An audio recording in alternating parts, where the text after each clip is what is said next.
चौफेर महाराष्ट्रामध्ये सुरुवातीला बातमी येते ती सिंचन घोटाळ्याच्या वादळासंदर्भातली, कारण महापालिका निवडणुकीचं एकीकडे वातावरण आहे रणधुमाळी आणि त्याचवेळी सिंचन घोटाळ्याचं वादळ घोंगावू लागल्याचं पाहायला मिळते। अनेक वर्षांपासून सिंचन घोटाळ्यावरून सातत्याने आरोपाच्या केंद्रस्थानी असलेल्या अजित पवारांनी थेट भाजपला घेरलं।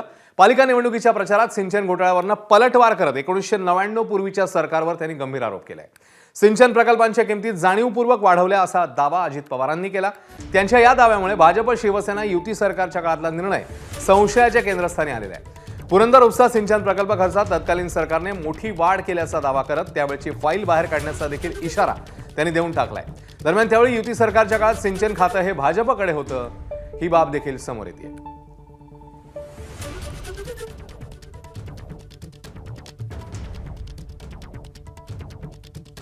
पुरंदर उपसा सिंचन योजना ही 330 कोटी रुपयाची झालेली होती। मी आल्यावर ती रद्द केली।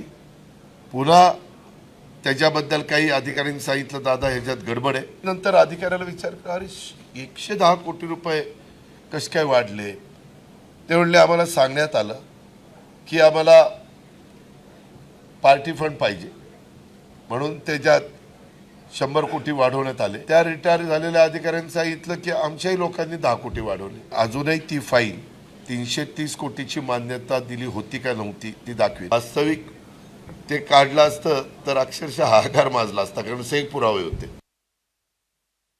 दरम्यान अजित पवारांनी सिंचन घोटाळ्याबाबत केलेल्या दाव्यामुळे राज्याच्या राजकारणात खळबळ उडाली आहे। विरोधकांनी तर थेट अजित पवारांच्या दाव्यांवर शंका उपस्थित करत 25 वर्ष गप्प का होते असा सवाल विचारला। 25 वर्षानंतर तुम्हाला या फाईलच्या आज आठवण होण्याचं कारण काय? दुसरा प्रश्न असा आहे की 25 वर्ष तुम्ही ही फाईल का दडपून ठेवली? तुम्ही या ठिकाणी खरं म्हणजे मग जर भ्रष्टाचार आहे तर लगेच उघडकीस आणायला हवा होता। बघा, ह्या एकमेकांच्या फाईल्स गुप्तपणे काढतायत आणि एकमेकाला ब्लॅकमेल करतायत।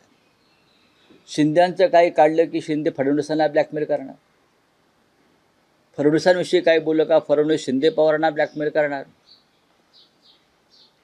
या महाराष्ट्राच्या राजकारणात आणि सत्तेत एकमेकांना ब्लॅकमेल करून स्वार्थ साधण्याचा प्रकार सुरू आहे। मग हे सर्व सत्य उघड कोण करणार? एकीकडे उद्या निवडणूक संपली की खुर्ची लावून बसतील, सगळ्या फाईल दाबतील, सोबत लूट महाराष्ट्राची। हे सगळं संगनमतानं होईल। ही सगळी नुरा कुस्ती आहे, सगळ्यांचेच हात दगडाखाली आहे। सबके मकान शीशे के है तो पत्थर कोण उछालेगा? दरम्यान विरोधकांनी अजित पवारांवर निशाणा साधलेला असतानाच त्यांच्यासोबत सरकारमध्ये असलेले भाजप आणि शिवसेना नेत्यांनीही अजित पवारांनाच टार्गेट केलंय। म्हणून असल्या टीका बंद करा। ह्या माझ्या पाची गावात म्हणलं अगोदर ज्यावेळी सरकार होतं महायुती मनोहर जोशी आणि आपल्या मुंडे साहेबाचं, त्यावेळी 3.5 कोटीचा बोगदा होता। अजितदादाने त्याचं बिल काढले 18.5 कोटी रुपये। असलं काढायला गेल्यावर सगळंच होत असलं काही निधी बिधी होत नसतो आणि हे दादांत खोट आहे। मुळात अजितदादा हात अजून स्वच्छ नाहीत। 99च्या वेळी ज्यावेळी अजितदादाकडे फाईल आली तेव्हाच एखादा आरोप केला असता तर मला वाटतं की त्याला तथ्य असतं। हे आरोप फक्त निवडणुकीपुरते मर्यादित आहे।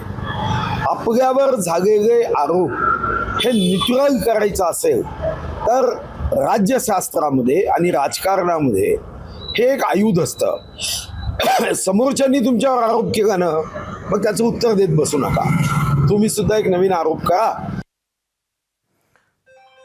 दरम्यान अजित पवारांच्या आरोपानंतर जलसिंचन विभागाचे तत्कालीन मुख्य अभियंता विजय पांढरे यांनी त्यांच्या दाव्यांना दुजोरा दिलाय।